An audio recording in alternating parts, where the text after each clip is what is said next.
Jimmy still humming and swaying. It was true that Blue's absence was notable.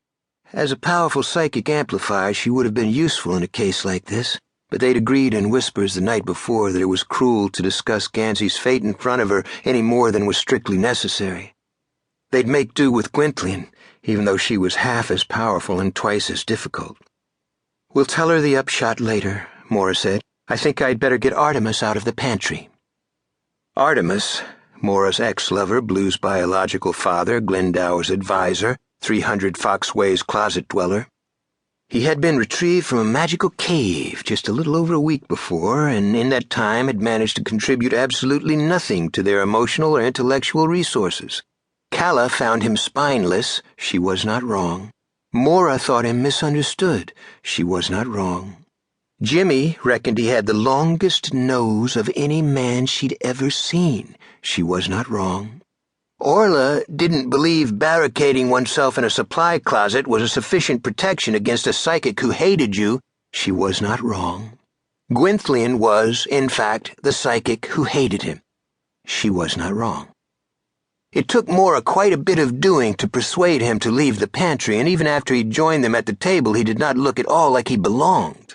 Some of that was because he was a man, and some of it was because he was much taller than everyone else. But most of it was because he had dark, permanently worried eyes that indicated he had seen the world and it was too much for him.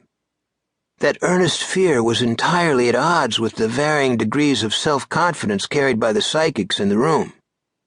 Maura and Calla had known him before Blue had been born, and both were thinking that Artemis was ever so much less than he had been then. Well, Maura thought ever so much less. Calla merely thought less, as she hadn't had a very high opinion of him to begin with. But then, lanky men who appeared out of mystical groves had never been her type. Jimmy poured the whiskey. Orla closed the doors to the reading room. The women sat. "What a cluster," Calla said by way of opening. She was not wrong. "He can't be saved, can he?" Jimmy asked. She meant Gansey. She was a little misty-eyed. It was not that she was intensely fond of Gansey, but she was a very sentimental person, and the idea of any young man being cut down in his youth troubled her. Said Maura. The women all took a drink. Artemis did not. He shot a nervous look at Gwynthlian. Gwynthlian, always imposing with a nest of towering hair full of pencils and flowers, glared back at him. The heat in her expression should have ignited any alcohol remaining in her shot glass. Maura asked, "Do we need to stop it, then?" Orla, the youngest and loudest in the room, laughed in a youthful and loud way. "How exactly would you stop him?" "I said it, not him," Maura replied rather snottily. "I would not pretend to imagine I have any power to stop that boy from searching Virginia for his own grave. But the others—" Calla put her glass down with force. "Oh, I could stop him, but that's not the point. It's everything already in place." Everything already in place. The retired hitman currently sleeping with Maura. His supernatural-obsessed ex-boss currently sleeping in Boston. The creepy entity buried in rocks beneath the ley line. The unfamiliar creatures crawling out of a cave mouth behind an abandoned farmhouse. The ley line's growing power. The magical sentient forest on the ley line. One boy's bargain with the magical forest. One boy's ability to dream things to life. One dead boy who refused to be laid to rest.